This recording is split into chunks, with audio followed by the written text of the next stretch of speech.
We got Mr. Tickle Trunk in the house. How you doing? Hey, Sending in a Mr. Tickle toonie Trunk. and says, objectively, critics are review bombing Black Adam. This is true. Technically, you're right. I mean, I guess they're being honest. Here's the thing. They're giving Black Adam the score I would expect them to give most superhero movies. That's a good point. Is it really a review bomb if they're only doing one review? Because isn't the concept of review bombing, it's a number of people, right. It's one person doing a number of reviews? That's the it's just that there's so many accredited reviewers. Yeah. They loved Love and Thunder. Yeah. Inexplicably. What does it have? Like a 70-something? It's a terrible movie. Mm-hmm. Actually, believe it or not, Love and Thunder has a much better audience rating than you think, but that could be Rotten Tomatoes finagling with it too.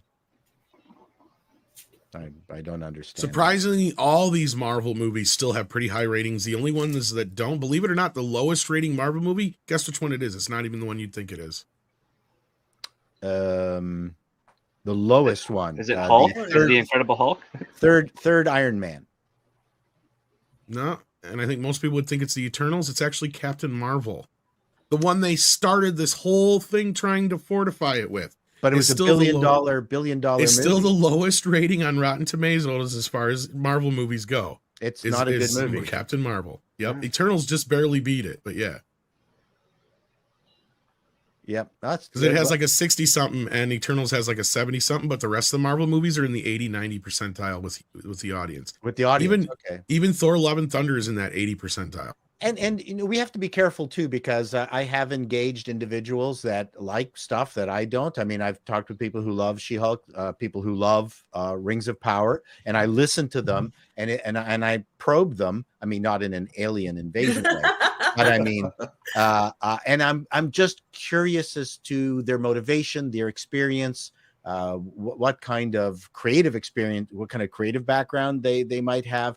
And there's people who just find enjoyment out of these shows. And I don't like stripping them. My goal if I complain about something is not to strip people of their enjoyment of it. It is interesting to find out what their motivation is. But I mean, you can tell people quantitatively, here's the things that are bad about the thing. This is what they did wrong, but they don't care. And they don't care. Let me tell you something from a critic's point of view, because I've been one for a lot of years. A lot of people take shit personally when you don't like something, and they do. Well, there's that too. That's what it's more about, I think, Paul, than anything, because you're just being honest. You're just telling your opinion on something. Well, it's my opinion. And some people also take that shit personally. Like, they think, oh, you're saying something is stupid, hence you're saying I'm stupid, right? Of course. No, some people don't know how to separate that. Like me, the one I always go to recently has been Morbius, right? I know that is objectively a bad fucking movie, right? I love it for all the wrong reasons. I will sit there and listen to anybody bash that movie all day long, and there may be a few things I would defend on it, but at no point will I stop and go, you're full of shit. Morbius should have won the Oscar for Best Picture of all time. You know, I'm not going to take it personally that you think Morbius is the worst fucking thing to ever be put to celluloid. Some people take it never touched celluloid. Exactly. That's the thing. And I think that's the problem we have is that we have a lot, and it's not, sometimes it's just a personal thing. Some people have to learn how to deal with it. One of my stand-up jokes is the stuff I have is proof that you've bought the wrong shit. That sounds interesting. You know? Like, why aren't you driving that Toyota IM? Are you stupid? Like, no, it's just proof you bought the wrong shit. You just bought the wrong shit. You are all idiots unless you bought the same stuff I have. So that, I mean, I think that goes to what you're talking about. And but I think that in the case, sorry, I did not mean to interrupt, Tom. No. But like in many cases, I think those that you mentioned, Tom, that get personally offended or hurt and sad and upset if you don't like what they did. I think that these are people with far greater issues than the movie or series. Sometimes, at hand, yes. Yeah. Because they need that validation. They need, yes, I like the same thing as you. That is part of it, Andre. You are normal. I'm like worse you. than that. There's another side of it too. Another side of it too is like people don't like to be told they're wrong, right? Or especially if they start to think and realize that they might be wrong. Then they turn into this they move into like defensive phase, right? And that's where, oh, well, I can't be wrong because of it. And Script Doctor and I have done this. He's done this to me 100 fucking times now. And it started with Rogue One, the dirty bastard. And he does it every time. And it's like, at first I'm realizing, I'm like, wait a minute, I'm just clinging to my own personal thing. And then I have to stop, reassess things, and realize Script is actually just talking from a technical standpoint. And he is correct. That doesn't mean I can't enjoy it. I don't want you to not enjoy it. Yeah, exactly. He's never trying to take him. And I mean, I'll joke with him about it. Script Doctor. But yes, the truth is, I need to learn to quit talking to Script Doctor. But no, I'm just kidding. Well, no, he gives me different points of view on things. But there's science behind this. More people read reviews about the stuff they've bought after they've purchased it, because they need confirmation that they got the right car, the right camera, the right dish hutch.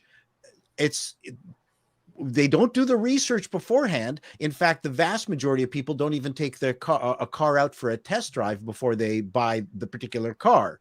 So yeah, after they've got it, they want confirmation. That's all true. And people now are micro triggered, because I had a joke in a video not too long ago where, it's the Mr. Canoehead one, where I talked about the fact that I was lucky enough to have universal health care in Canada after I got hit by a bolt of lightning. And I got a dozen, at least, Americans, of course, who were furious with the fact that I talked about that. It wasn't really universal health care. You're paying through it with your taxes. I'm unsubscribing.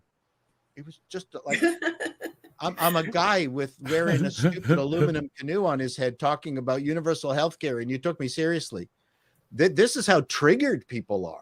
Yeah, you have that too. There's that's just something you can't do anything about. This. No, but it's at the same side of the coin. It is. And you're right. Sometimes, and this is funny because just the other day, my buddy was looking for a computer chair, and he asked my opinion on it. I'm like, well, read the reviews. And he's like, what? I'm like, yeah, there's a buttload of reviews there. And he just showed me the stars. I'm like, no, don't go by the stars. No. Read the actual reviews. Because once you go down to the actual reviews, you got people saying, oh, this thing fell apart.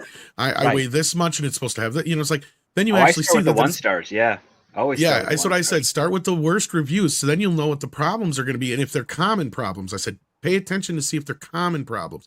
Like if it's more people than one have the same problem, then that's not just one defect. That's a problem. Tell your friend, don't buy any chair from Staples. I learned that the hard way. No. Actually, I got mine from Staples, but it's a Serta chair. It's really good, durable. I got a Serta one, but I don't like it. I've returned. Yeah. I got a Tom chair. These are $700 each. Fantastic. I need to get a better one of these days. But anyhow, moving on to spend the money. You get a proper chair.